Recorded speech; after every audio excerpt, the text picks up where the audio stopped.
On today's show, I chat with Alan Corey about why he chose to approach FIRE using real estate instead of the stock market, how he deals with labels and stereotypes of being quote-unquote different and too cheap, and how he manages to not be bothered by them, his definition of good debt and how to use that to achieve one's financial goals, what he means by buying lottery tickets, and a ton more. Alan Corey is an Atlanta-based realtor, real estate investor, and author of the book House Fire. This is one of my personal favorite episodes to date. Let's dive in. Hey everyone, welcome to the Real Estate 101 podcast. I'm your host, Robert Leonard, and with me today, I have Alan Corey. Alan, welcome to the show. Thanks for having me. I'm excited to be here. The truth is, I really don't know where to start. I came across your most recent book on Amazon. The cover caught my eye, then the testimonials hooked me, and I liked the content, so I reached out and asked you to come on the show. And then my research took a turn that I didn't really expect, and I saw you were on the Bigger Pockets podcast, which that piece wasn't really all that shocking. But then I came across a video on YouTube called Alan Corey Sampler, and I was quite surprised. Not in a bad way, I was just surprised. But before we get into all of your real estate stuff, which I think is fascinating too, and I'm excited for, tell us a bit about your background, your interesting career, and what happened with all of those reality TV shows. When I was growing up, I wanted to live the big city dreams. Came from the suburbs of Georgia. And so as soon as I graduated college, I moved to New York to be a stand-up comedian. That was how I was going to get rich. That's how I was going to make my money. And so that brought me to the stages of New York City. And from there, I learned quickly, beginning stand-up comedians don't make a whole lot of money, and especially ones that aren't very funny. So that I had those things working against me. But I knew if I could get on TV, then maybe I could get some money. I could get discovered or whatever. You know, you're chasing that star as every actor and comedian and musician tries to do. And so the way to get on reality TV is, honestly, if they're casting for reality TV, they come to the comedy clubs to cast the men, and they go to the modeling agencies to cast the women. At least back when I was doing this about 13, 15 years ago. And so they knew we would make good TV. We would be funny. We'd be willing to be engaged, and we would talk. And then the girls look pretty. That was the formula when I was sort of bopping around to the 6 or 7 different reality TV shows that I got on.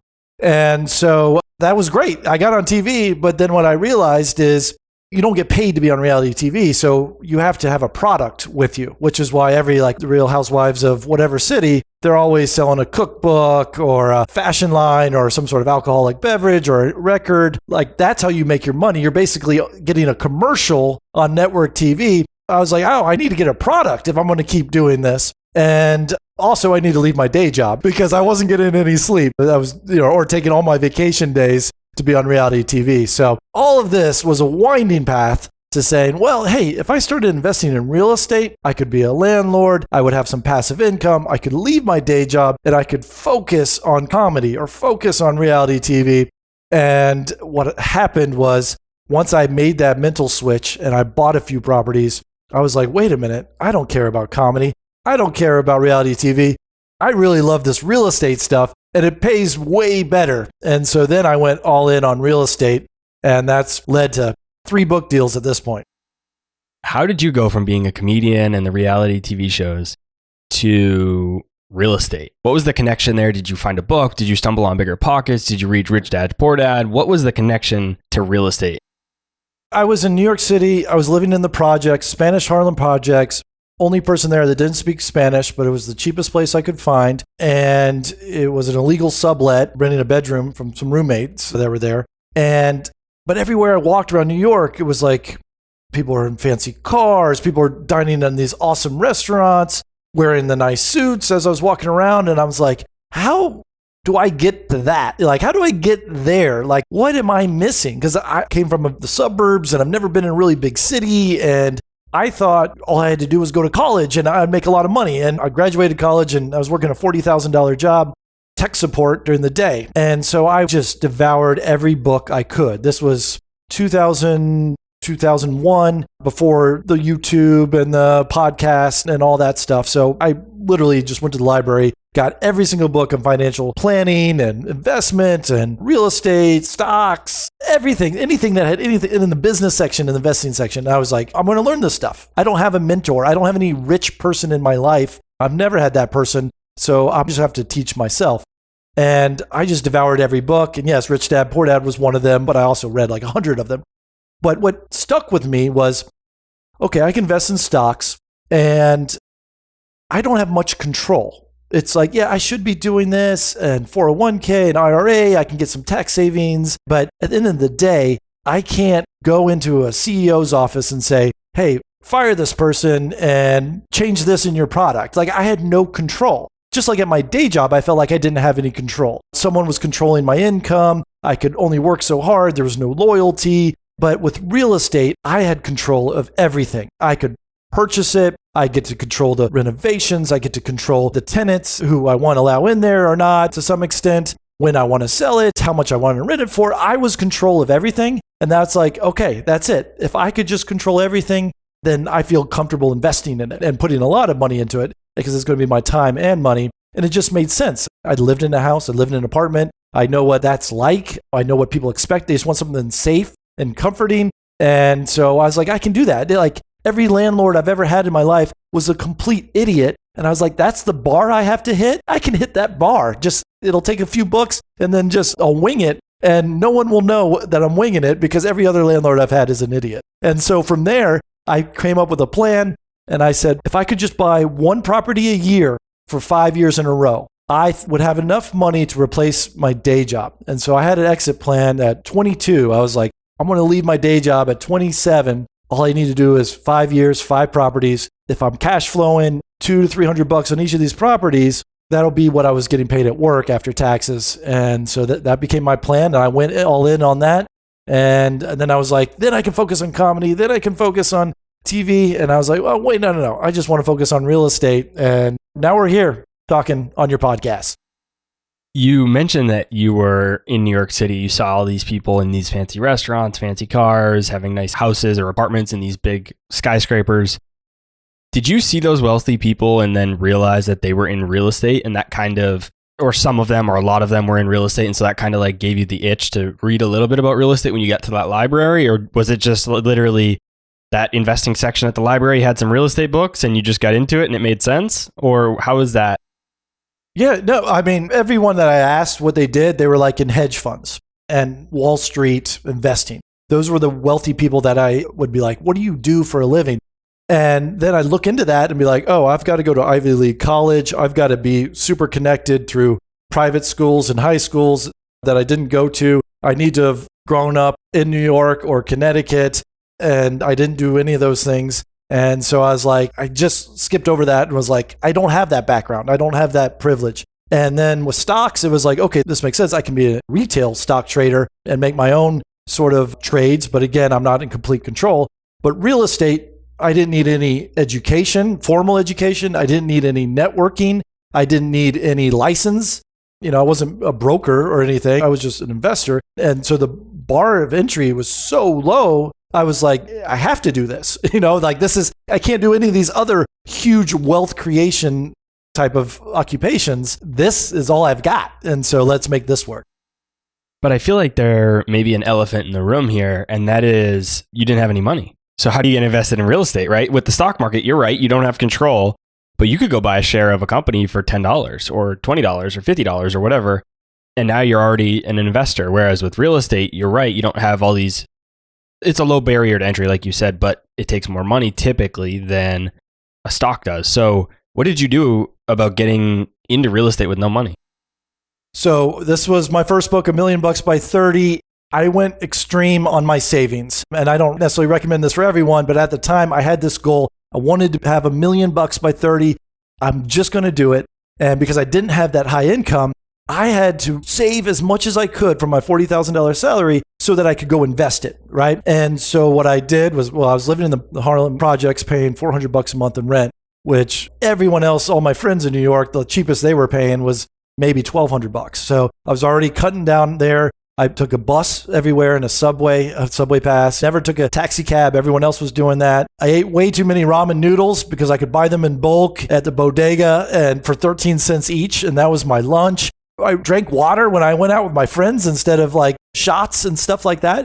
But I still partook in those things. I still went to the birthday parties and the events and stuff. But also I was performing in the clubs most nights. So a lot of the entertainment, I was providing the entertainment rather than spending money on being entertained. But that was my nightlife and that was my scene. And all my friends were comedians who don't have money either a lot of times too.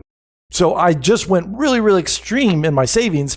And basically I was able to save 61% of my income. And what I told myself was, I'm going to put all these savings. I went to my HR at my day job and I said, put 50% of my salary into this bank account that's across town in Manhattan. I don't have a bank card there. This was before all the online stuff, so I had to physically be there. And then I said, take 50% and put it in this account, which is my daily spending account. But also from that 50%, take out money for automatic withdrawals for the 401k and the IRA and everything like that. So I was living off 19% of that $40,000 salary at the end of the day. And what I told myself is, I'm just going to spend the money that it's in my accessible account. That was it. I just basically forced myself in some sort of small level of poverty. And I said, at January 1st of every single year, I'm going to walk across town to that other bank, see how much money I've been able to save. And however amount that is, that's my down payment on real estate property. So if there was $5,000, then I got to find a way to spend $5,000. If there was $15,000, then I would have spent $15,000. That first year, after my first year of extreme saving, living below my means, it didn't feel like I was living below my means because it was just, this is what's in my checking account. I walked in January 1st, it was $10,000. And I was like, great, $10,000, that's 10% on a $100,000 property.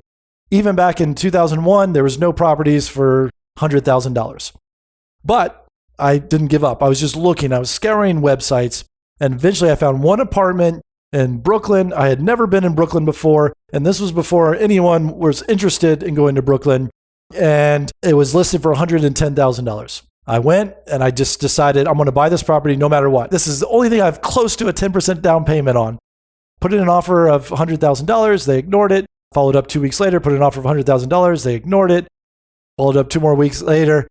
I said, guys, let's make this work. Here's a $100,000 offer. And finally they accepted it. And for there, that was my entry into real estate. And it was house hacking. It was a 1-bedroom apartment. I moved in. I took this very heavy curtain and basically siphoned off the living room and called that a second bedroom. Got a roommate to pay to live in that bedroom that basically covered my mortgage payment. And I just stayed on that same track. Whatever I could save in that hard to reach, it's even hard to reach now because I was living in Brooklyn and this bank was still in Manhattan. But this was year 1. Year 2, I'm going to do the same thing. So year 2, I was able to save a little bit more because I wasn't paying mortgage or rent, and I had $15,000. And so I was like, okay, well, what can I go buy for $15,000? And in my neighborhood, I walked down the street and there was this boarded up duplex for sale. It was $450,000. And I was going to try to buy it with a primary residence loan. And at the time, the products have changed now, but at the time they're like, okay, we can do this for 10% down, but I only have $15,000. So I created this spreadsheet and I was like, guys, all I need is $30,000. And I went to my friends, I went to my family, and I said, here is a spreadsheet. If I can buy this house, I can rent this room for $500. I can rent this room for $500. I can rent this for $500. And it was basically a 6-bedroom house because it was a 3-bedroom duplex and a 3-bedroom duplex. And I just presented the spreadsheet to all my friends who basically had those good jobs. And I was like, I just need to borrow $5,000. I need to borrow $5,000. And I went to 6 friends, got $5,000 each, and I presented them this plan on a spreadsheet. I didn't know what I was doing. I was just like, guys, this makes sense. I'm going to borrow $5,000 from you, but I'm going to pay you back $7,000 in a year and a half. Just look at these numbers. And they all took a chance on me, thankfully. I don't know why. I think the math convinced them. And that's exactly what happened. I paid them all back within a year and a half. They got 50% return on their money. And then from there, I had all my bills paid. I also moved into one of the bedrooms. I moved out of my Brooklyn apartment and moved into the duplex. And then we called it the House of Clowns. I had 5 roommate comedians And from there, I was pretty much, you would call that now, today, lean FIRE. The FIRE movement didn't exist back in 2001, 2002, but FIRE stands for financially independent and retire early. And that's basically you've reached a point where you can live off your savings or live off your income indefinitely. And I hit that point and it was great because then I could leave my day job. But what I realized is, wait, I want to do this again. I want to buy my third property in year 3 and I need to have a day job. I need to have some sort of employment in order to get approved for the mortgage. So I actually kept my day job for another 4 or 5 years. So just because, not because I needed the money, but I needed to have employment in order to get approved. And I just kept roller coastering on there. And from now I've got over 200 properties and I've just never stopped. So instead of buying 1 a year, I'm buying 10 a month kind of thing. How did you plan to pay those people back? The rent itself, the numbers was like, I said, here, what was it? Like 600. I was basically making $3,000 rental income on that house. My mortgage payment was going to be about $2,200 or something. I don't know the exact numbers. It's in the book. But basically, I was like, there's an $800 profit right there. $800 profit plus my day job income. I can combine this all and pay everyone back. So the house, the duplex paid them back. I didn't have to come out of pocket. The income that it generated paid everyone back faster than I thought. And then it just went from there. So did you have to use any of your W-2 income to help fund some of that, or was the $800 a month in profit enough to cover it? We're going back, 15 years. I want to say that I might have gotten like a $5,000 bonus at work, or I was able to raise the rent on my old Brooklyn apartment, get more than what I was paying on that mortgage there. But I know I had a plan going in that I'd pay them all back within 3 years, and I ended up paying them all back in a year and a half. So I paid ahead of schedule, but it was one of those things where I wasn't worried because this is an ATM machine and it's spitting out money and I'm just going to give you this money until we're all even kind of thing. And then what's great is what happens is if you do that, everyone gets paid back and they made a lot of money. They all say, Alan, I want to invest again, right? Then you're like, yeah, I want to buy more too. And so we just sort of kept going and rolling with it. Assuming that you probably hadn't thought of this or considered it too much back then because you were relatively new in real estate, but what did you think about maintenance and repairs? Because obviously the delta just between your rent and your mortgage isn't necessarily pure profit. I mean, we got to put some aside for maintenance and repairs, but I'm thinking you didn't think of that back then. So how did you manage that piece of it? Yeah, so yeah, you're right. Like now, before I buy a property, I'll say, well, 10% of this income is going to go to repairs, 10% to a property manager, 10% for vacancy. At that time, the way I looked at it was, hey, if I was like one of my friends and paying $700 a month in rent or paying $1,000 a month in rent, I'm saving that because I'm also living in this house too. So in my head, I was like, I should earmark as if I am paying rent somewhere. And then also I still maintain that other bank account across town. So that was going to be what am I going to invest every January 1st? But also, hey, if things go south, I don't know how much money's in that account across town, but it's probably going to be enough to get me through any sort of extreme situation. And I've credit cards and I've got like all the other tools that people get in problematic debt with. Those are all options too. But I probably was more optimistic than I should, but it worked out. You mentioned that you put 10% down on these first 2 properties. Is that just the products that were available back then? I mean, we don't see that today that often. So was that just the type of mortgage products that were available back then? Yeah, well, so they do exist now because these were owner occupied. I was living in the property. So you can actually go buy owner occupied rentals for less than 10% today. Yeah, for 3% right now, or 0% if you're a VA loaner. Yeah, so at the time, it was sort of fast and loose. I bought a $100,000 apartment. That duplex was $450,000. So giving someone basically a loan on $450,000, they make $40,000 at work. That may be a little bit tricky now. And collecting money from friends, I think that's a little bit more regulated. But that was products that I didn't know there were other products. I don't even know why I thought I had to have 10% down, but I think that's maybe how the numbers worked a little bit on my spreadsheet as well. I was going to ask you about that, how you were able to collect the money from friends to use that for the down payment, because that's really a big no-no today, at least for the most part. I mean, you could get gifts here and there, but for the most part, it's hard to get financing by taking money from friends. I think it was because this was right after 3 or 4 years after college. All my friends have the first professional day job and they're basically being an adult for the first time.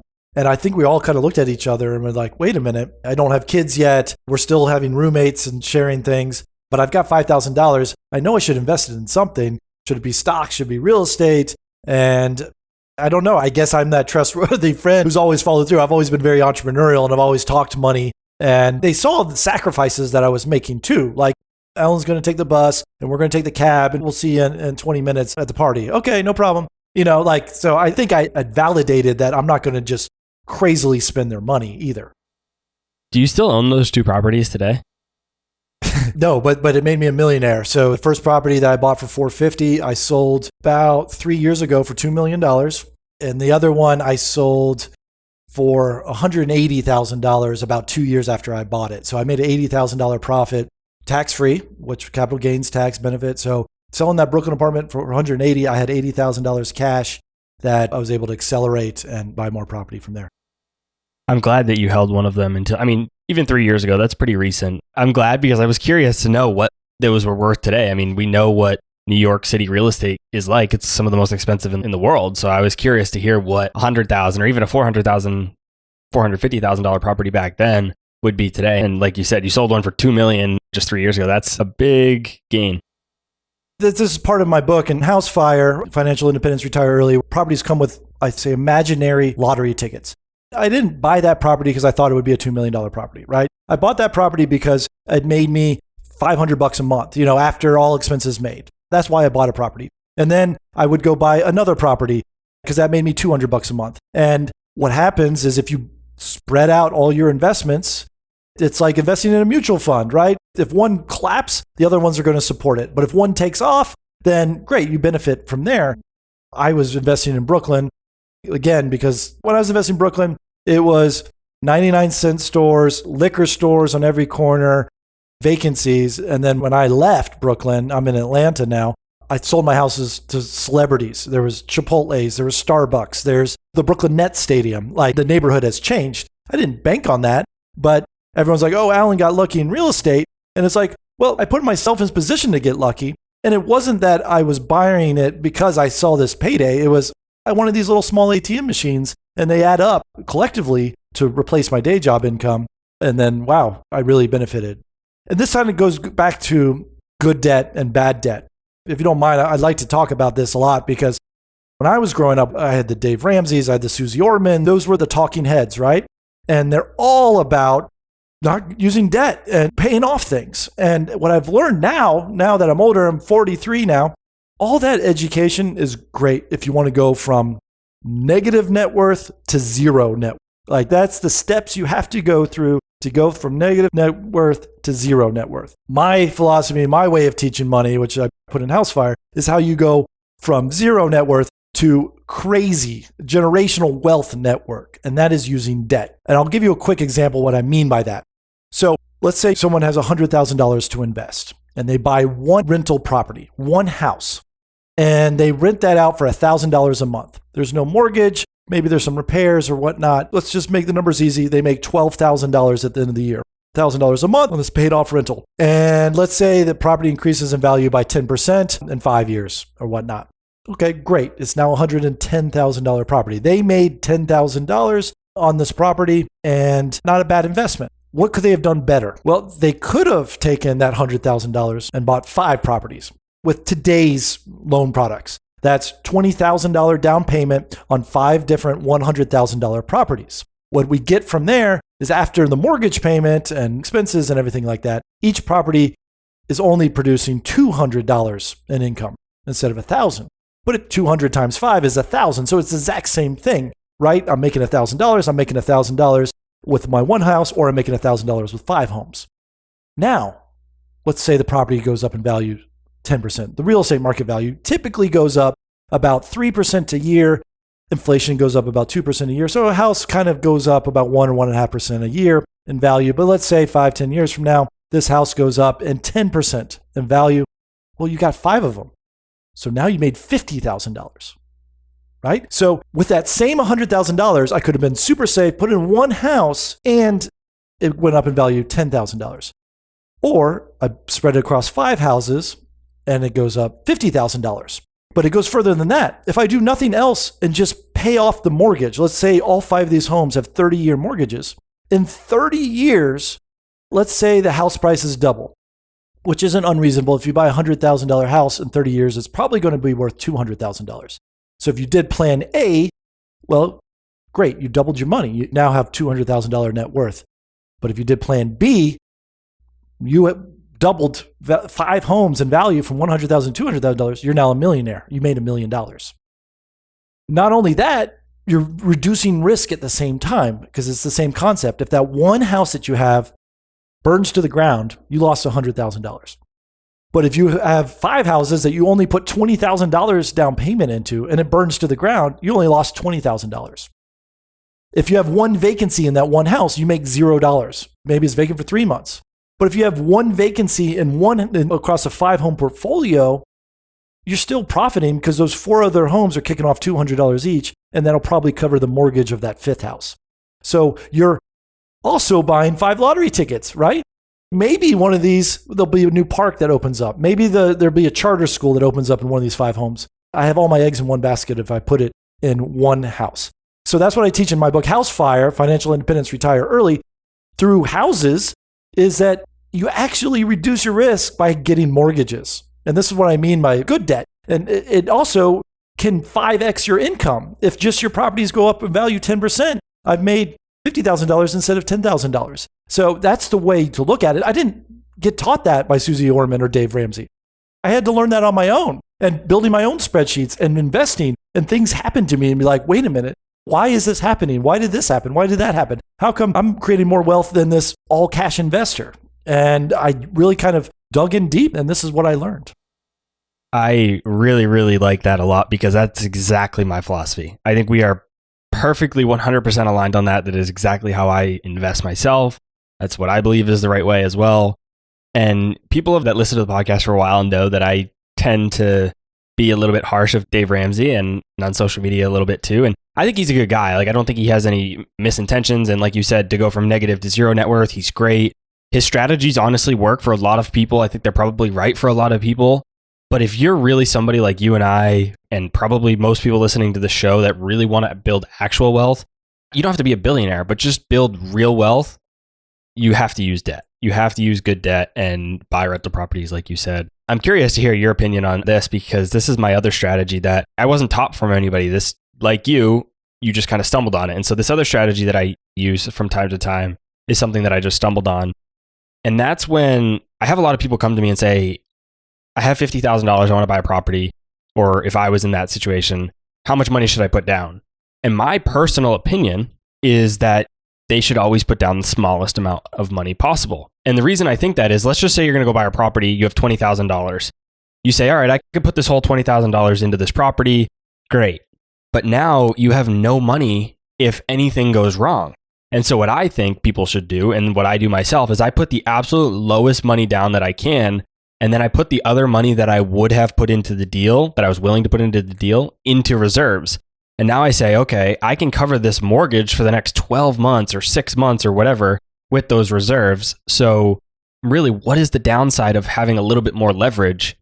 I don't see it. I think you're really de-risking yourself by keeping that money in reserves rather than putting it all in the deal. Because if you put it all in the deal, now you have nothing to cover that mortgage if something happens. But if you keep the money in reserves, now you have 6 to 12 months of leeway to cover that mortgage just from those reserves. 100% put as little money in every deal, but make sure that deal still is positive cash flow. You don't want to put 3% down and then you're losing $500 a month, but putting 5% down, 10% if you can, or 15 or 20 instead of 25, 30, 100%. I'm going to piggyback off other reasons why this makes sense. So right now, everyone's worry is of inflation. So what is inflation? Inflation is the cost of goods are going up, right? So if I've seen ice cream signs that used to be a nickel, like in antique shops, right? And now ice cream's like $3. So let's take an example. Cost of goods always go up as the country prints more money through stimulus packages. There's more dollar bills out there. So your dollar bills aren't as rare, which means they're worth less. So let's take an example. And this, I promise you, comes back to why you want the biggest mortgage as possible on all your properties. Let's say you find a Sacagawea coin on the ground right now, right? It's worth $1 and no one keeps those things in their pocket or their wallet, and you just seem to find them on the ground. At least I do. So I have $1. And so I've got two options.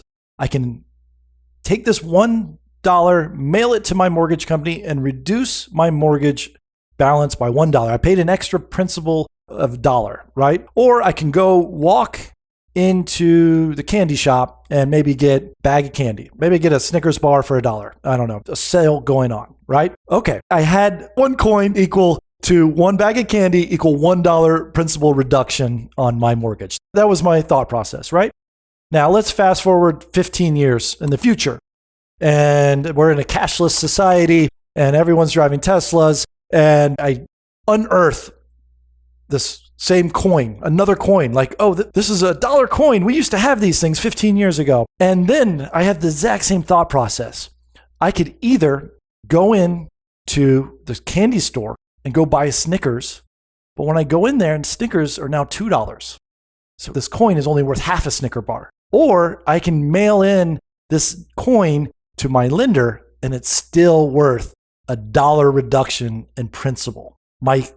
Right? So that means I need to pay in tomorrow's dollars. So the longer it takes me to pay back these debts, my money is stronger.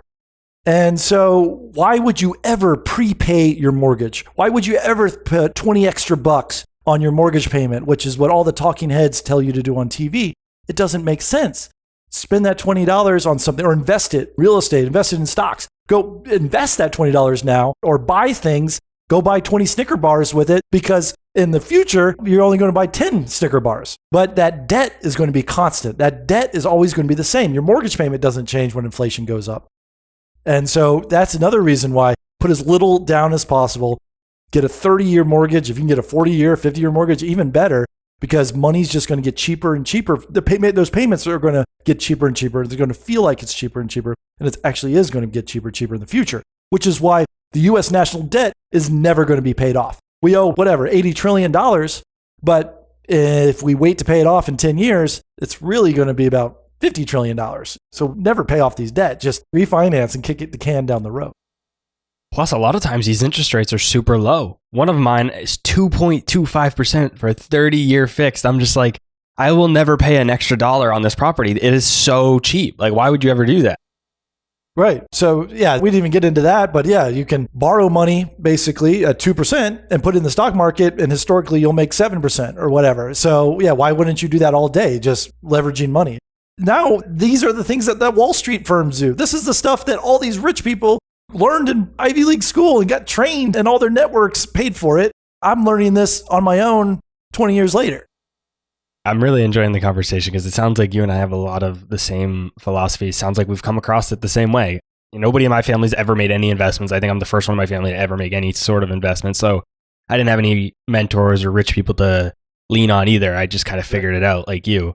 Now, because I have a podcast, I'm connected with some other, I guess you could call financial influencers across social media, whatever you want to call it, people that are just interested in teaching other people about finance. And there's some 2 or 3 of them, a couple that I'm relatively good friends with, as good of friends you can be with somebody through a computer. And one of them very, very, very strongly believes in paying off his mortgage. And I forget exactly how much his mortgage was, maybe $300,000 or so for his primary residence. And he has been absolutely gangbuster paying this thing off. And honestly, kudos to him. It's pretty amazing. He's paying it off in 5 years. He's got like $10,000 or $20,000 left, which is honestly pretty amazing that he was able to do that himself. But being a believer of the philosophy that we just had, I just don't agree with that decision personally, mostly from a quantitative perspective. But what he always argues when we talk about it is that it's not about the numbers. He said, I don't care about that side of it. I care about the psychology. I care about, I'm going to be living in a house that I don't owe anybody anything on, and I feel super secure about that. And I think this kind of comes back to the Dave Ramsey approach, where it gives a lot of people that peace of mind. I think a lot of it is more psychological than it is quantitative. How do you balance that dynamic of what's right from a numbers and financial perspective versus what makes people feel good, or what's right from a psychology standpoint?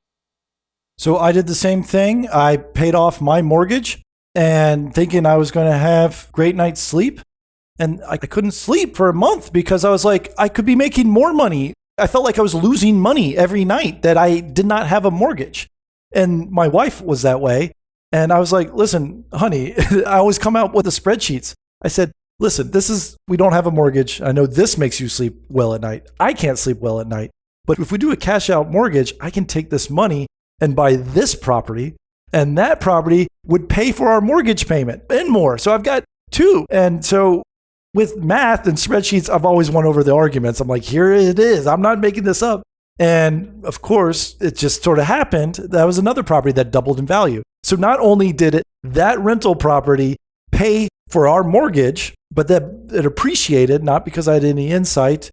It was in an appreciating neighborhood and doubled in value. So I basically, because I didn't have a mortgage, I was able to double the value of my house to get that mortgage, and that rental property paid for my mortgage payment. So again, it comes back to wealth. In 30 years, sure, I have 2 mortgages, but in 30 years, I'm going to have 2 paid off houses. So instead of whatever the numbers are, let's say they're both $500,000 houses, in 2 years, I'm going to have paid off $1 million assets instead of just one paid off asset of $500,000 that I paid off 27 years ago. The only way I kind of see that it makes sense, and maybe for your friend, is if you own a house that's maybe under $250,000. Because I think at that stage, you're still sort of, the returns are going to be marginal. You're still probably paying off some school loans or other car debt and other things. And you might not be negative net worth and you might not be zero net worth, but you're probably in that $100,000 to $250,000 net worth. But once you sort of get past that $250,000 net worth, I went through this at least, your mindset completely changes. And you're like, wait a minute, I went from negative 50,000 or negative 100,000, whatever your situation is, to zero to 250. That's like a $500,000 spread, depending where you started, how big of a hole you started. Then you start thinking differently and you start confident in yourself. Because to get to that period, you've had to do the reps, the financial reps, the negotiation on cell phone contracts, the eating ramen noodles. Like, you have control of your money, you have control of your investments, you have control of your bills. You've learned all that. And then at 250, I think you have enough confidence that, oh, if things get tight, I can live below my means. I know how to ride a bike instead of taking the car or whatever it takes. And then that's when your growth is going to accelerate. But if you've got a $500,000 house that you're paying off, the money you can make just by putting it in the stock market, that's thousands of dollars a year. If you put that into real estate, that's hundreds of thousands of dollars a year. So it's a little bit different than earning incremental money on $20,000 than it is $200,000 kind of thing. So that's sort of at least my personal line of why I wouldn't talk someone out. But I don't know, like a lot of people in the financial advisement community, they love math. Everything comes down to math. But whatever it is with mortgages, they don't love math. They ignore math. And it's like, why are we all trusting in math across the board everywhere? But in mortgages and real estate, we're like, no, psychology. I mean, psychology, I feel good when I go buy new sneakers and I go buy a new wardrobe. Psychology, I feel great. I'm going to invest wisely everywhere else in my life, but psychology-wise, I'm going to run up this credit card bill. Like, I don't ever see eye to eye. Like, it doesn't make sense. It's like either we're all in on math or not. Like, why do we pick and choose math? You've mentioned a couple times that you've benefited from appreciation, and that reminds me of one of my favorite quotes, and that's, the harder I work, it seems the luckier I get. And I completely agree. I think you're right. Yeah, there is a little bit of luck there, but luck is manufactured. Sometimes there's luck that you get lucky and you didn't really do much to deserve it. But there are a lot of times, I'm a firm believer that luck is created and you put yourself in those situations to create that luck. And so I don't want people to hear the show and think that you just got lucky on all these. But in terms of paying things off, yeah, I completely agree. You and I are 100% aligned. These other arguments that a lot of people make just don't really make a lot of sense to me personally. Have you, being into the spreadsheets like you are, have you done an analysis or any math around this next situation that I'm going to explain? Because this is oftentimes another argument that people will make is, I'm going to go 5 years, pay off my house. And then after that, I'm going to take all that extra money that I was paying to my mortgage, and then I'll start investing it. And then I'll still have my paid off house, and then I'll start investing. Of course, there's that opportunity cost of 5 years or 10 years, however long it takes to pay off your mortgage. But you do have significantly more money to start investing. So have you done any math on that? And if so, what do the numbers look like?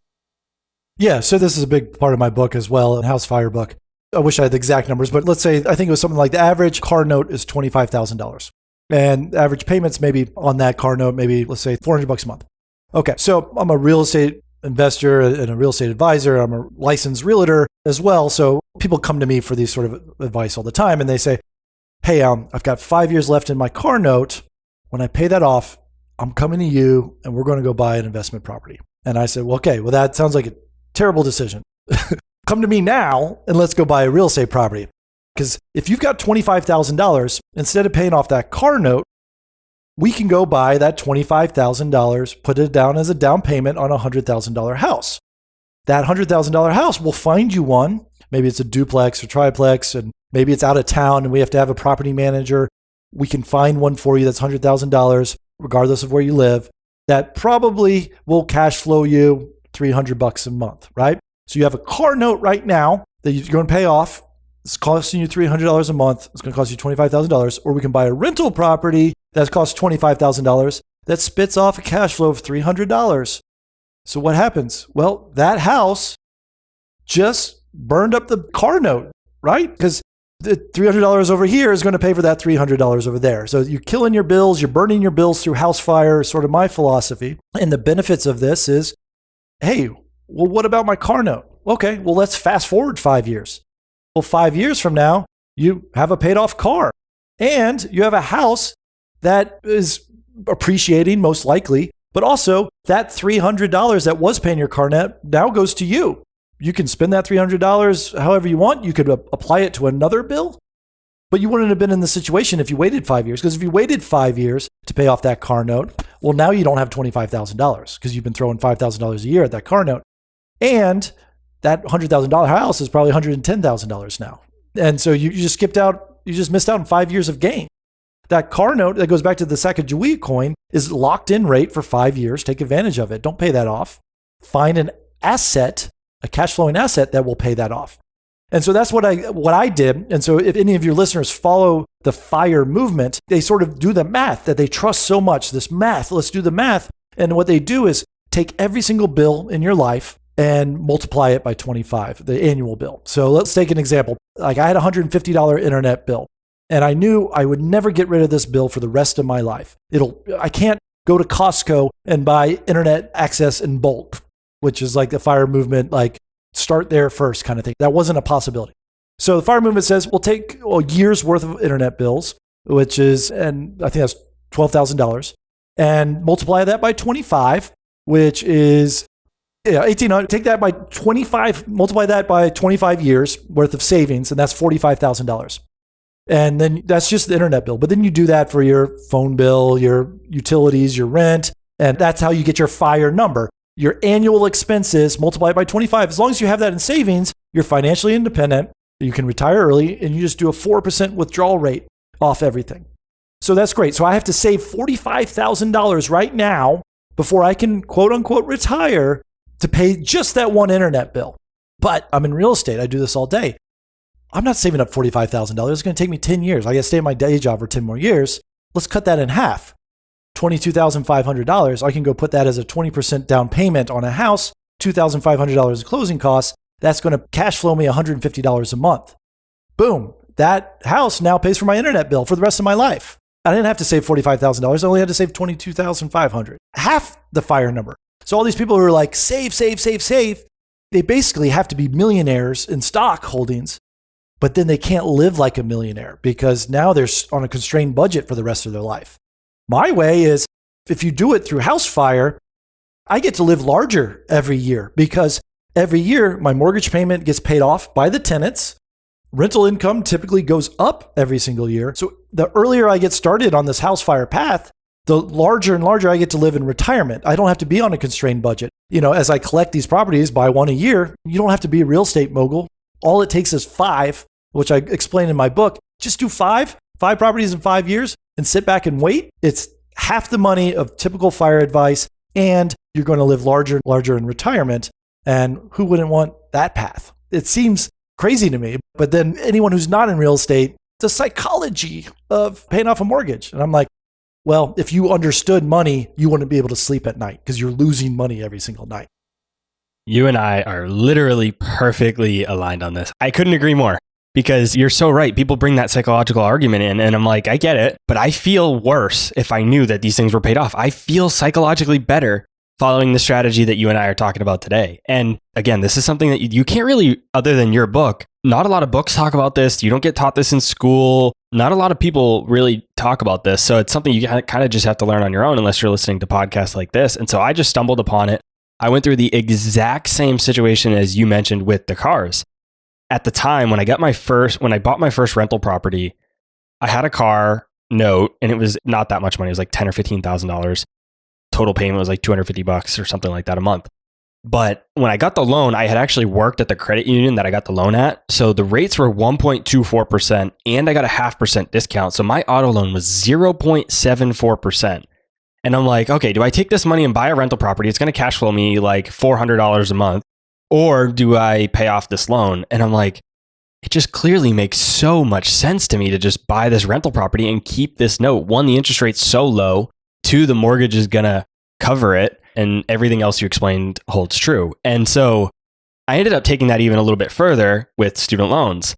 And everybody listening to the show is probably familiar with the idea of house hacking. And so I like semi-coined this idea of student loan hacking, where rather than rapidly paying down your student loans, assuming that they're not at exorbitant rates, assuming that they're relatively normal and low rates, mine are at 4%. So rather than taking that money and paying off the loans, I bought rental properties. Now my rental properties cover my student loans. And I just call that student loan hacking. You got it. And I would take this further. Like if you can go get 0% down car loans, I would go buy 5 cars today and put them all up on Turo. I just spent 30 days in Hawaii. I paid $250 a day on Turo because there's no rental cars. I was paying more for my car than I was for my lodging. And I just see an opportunity. I need to go buy as many cars as I can, put these up on Turo, and make $4,000 a week off these things. And this will rapidly pay off all those car notes. And then in 2 or 3 years, when the car shortage is over, you've got 5 paid off cars. It's the same concept as real estate investing, just on a smaller scale if you don't have the money to invest in real estate right now. You're not going to believe this, but I literally bought an RV yesterday to do this exact thing, to rent it out. Oh, cool. Yes. Because I had a guest on the show a couple months ago. He's pretty big into real estate, and he just said that he got into RV rentals because it's the same idea. There's so many people that want to rent RVs. The rates are ridiculous. Like I would never pay it, but a lot of people do. And the financing is amazing on them. And it's the exact same thing you just mentioned with Turo, but with an RV. And I get to use it myself too when it's not rented. And it's awesome. Yeah, and people are like renting U-Haul trucks now because there's no options for rental cars. And this actually reminds me, like 10 years ago, I had a similar concept where I learned somehow that you have to retire school bus after 100,000 miles. That's just the government pays for the public school buses. You've got to get rid of them after $100,000 just for safety reasons. But also these school buses are very well kept up because you're transporting children, right? So they're inspected constantly. So they're in really good shape, even at 100,000 miles. And so I wanted to do, in the realm of my budget living, I wanted to do a cross-country trip, and I didn't have the car, I didn't have a plane ticket, didn't want to take a bus. So I bought a school bus, a retired school bus. It was one of the short buses for $1,300 and drove it cross country and back. And when I got back, I was able to sell it for $1,500. And I was like, oh, this worked out really great. Cause like there's a aftermarket for these things for RV rentals. People convert them. There's aftermarket for private schools who buy these buses. There's aftermarket for just sort of transportation, people, airport shuttles and stuff like that. So there's always opportunities. It doesn't have to be real estate, but it's finding that opportunity, leveraging it. And I basically got paid to travel cross country and back kind of thing is this way. I always try to find a way. How can I get an asset to pay for whatever I want to accomplish in life? And you're doing it. That RV is awesome. That's a great story. And I know you're going to have about 15 future podcasts like, I can't believe how much money I'm making by this RV. And then what's going to happen is everyone's going to comment on your podcast. Robert is so lucky because the RV market, he's just the luckiest guy. And it's like, no, like we're talking right now, go buy your RV. Robert was the person who did it, right? You know that you should go do it, but you sit on your butt and you don't invest. You keep doing the same things. Your life's not going to change, but the people who are taking those chances, doing activity, great things happen to them. And then you try to discount that by calling it luck. And you're not lucky. You're an entrepreneur. You're managing your finances. You're talking about money. You're doing everything right. And the craziest part is it takes 0% down. I did not put $1 down to buy that RV. And it was a $70,000 RV. I didn't have to put any money down. Yeah. So non-wealthy people look at that and be like, $70,000 wealth. I look at that and I'm like, you just got a free ATM machine because you're going to put that on Turo. It's going to rent in a week. I don't know the going rates of RV. What is it? Like $500 a day, $1,000 a day? So listen to this. You're going to be amazed. I don't know exactly the nightly rates. I have to look it up, but it's somewhere between $200 and $400 depending on the week. 4th of July, of course, is going to be a big one, etc. But when we found this out, and so we didn't want to just dive in, we like to do our research and get involved. So we found that about 45 minutes from my business partner and I, who I buy rentals with, where there's about 45 minutes away, there's a dealer who sells them now. But for 40 years, all they did was rentals. They didn't sell them. They made so much money from rentals. They have like 40 or 50 fleet of RVs and all they do is rent them. I went there. It's like a little mom and pop shop. We went there to look at some, see what we wanted to buy. And so I just so happened to talk to the owner, and it's a mom and pop shop. She was super cool. She literally gave me a 25-page book of their basic standard operating procedures, walked me through their entire model.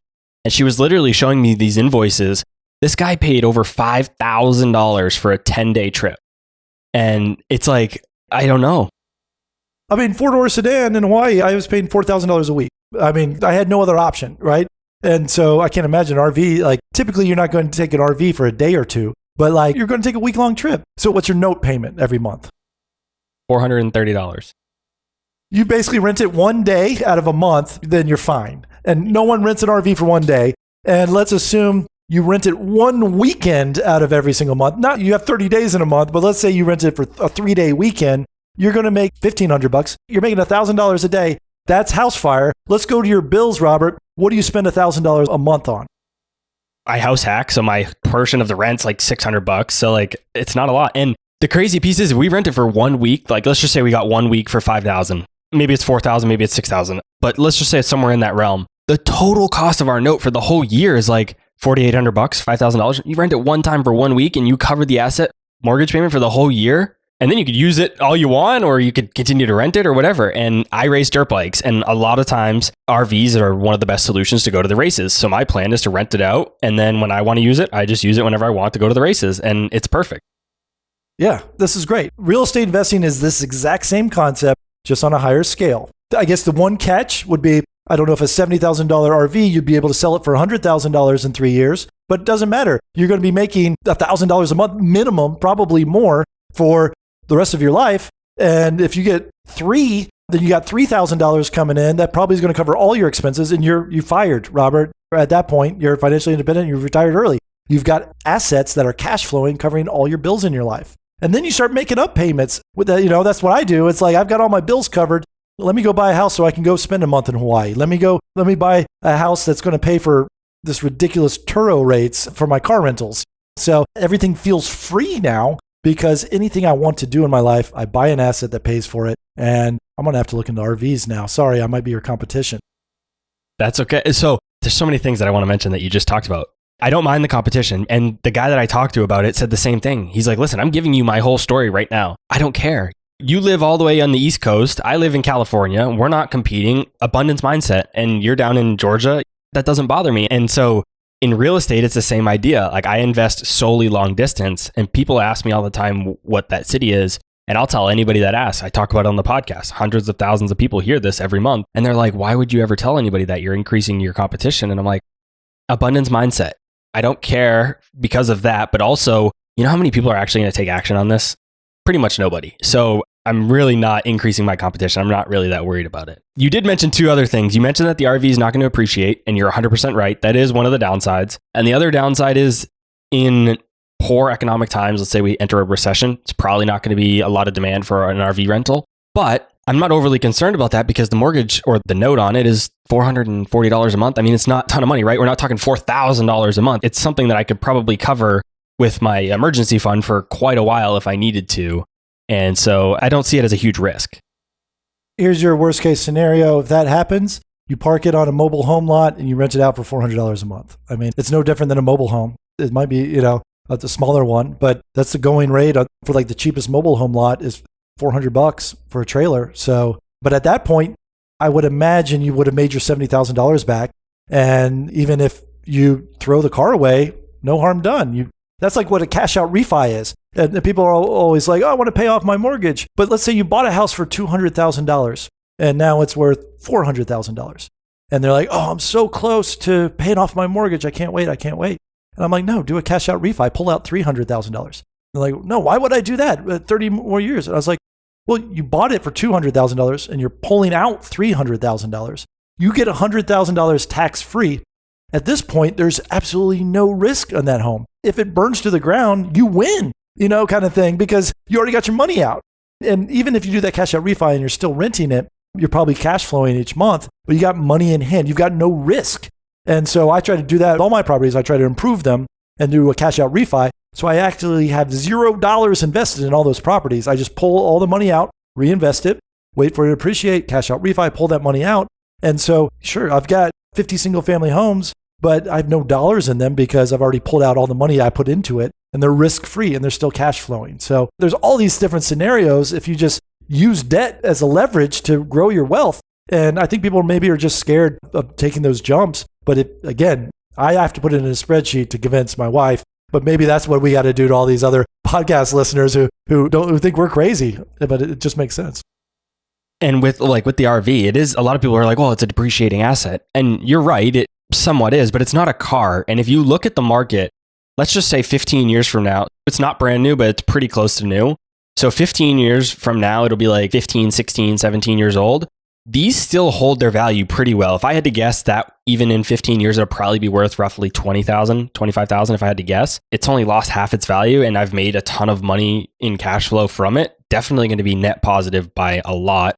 And two, it's just other people are paying that note. Like it's not something that I have to pay. So I just don't see it as a massive risk. And you mentioned the spreadsheet piece. And I think I put a poll out on Instagram the other day and I said, do you prefer to be slightly above average or do you prefer to be the best that you personally can be? And I think that's the disconnect between Dave Ramsey and what we're talking about. I think if you follow Dave Ramsey, you will be better than average and even quite a bit better than the average person when it comes to personal finance and wealth. But if you do what we're talking about, you're going to achieve exponentially even more than that. And you're going to become the best version of yourself that you can personally be. And I think you just have to decide for yourself which is the path you want to go down. And I don't think there's a right or wrong. It's whoever you are. Yeah. I mean, you have to be interested in this stuff. You have to be excited about it. Like get excited by the deal, right? Excited by the opportunity. But if you can't bother to read one book on whatever you're interested in or listen to one podcast of whatever you're interested in, then you're not going to achieve anything that you want kind of thing. But yeah, that all makes sense. But also to come back to your point on that, let's say you bought this RV for $70,000 and over time it's worth $50,000, but someone's paid down $40,000 of it. You still have a $30,000 RV that's worth $50,000. So there's a spread there. But also you've got a vacation. You've got built-in vacation. If the economy's that bad, it'd be so nice that Robert has an RV to travel all around the country when we're all struggling. Like he's struggling too, but he bought this asset that other people paid off. And now he gets to even benefit from using the RV for personal reasons. I don't think a lot of people will appreciate, but I think you will, is you can rent the RV on Airbnb. So I can leave it parked in my driveway at my house and Airbnb will allow you to list it on Airbnb. So we can rent it come drive it away and take it as a rental or rent it as a rental unit in my driveway as on Airbnb.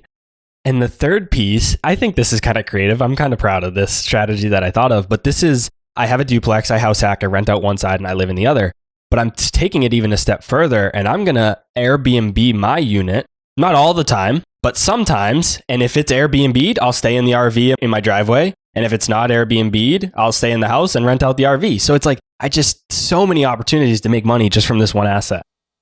Yeah, that is genius. I mean, I had someone rent one of my triplexes once.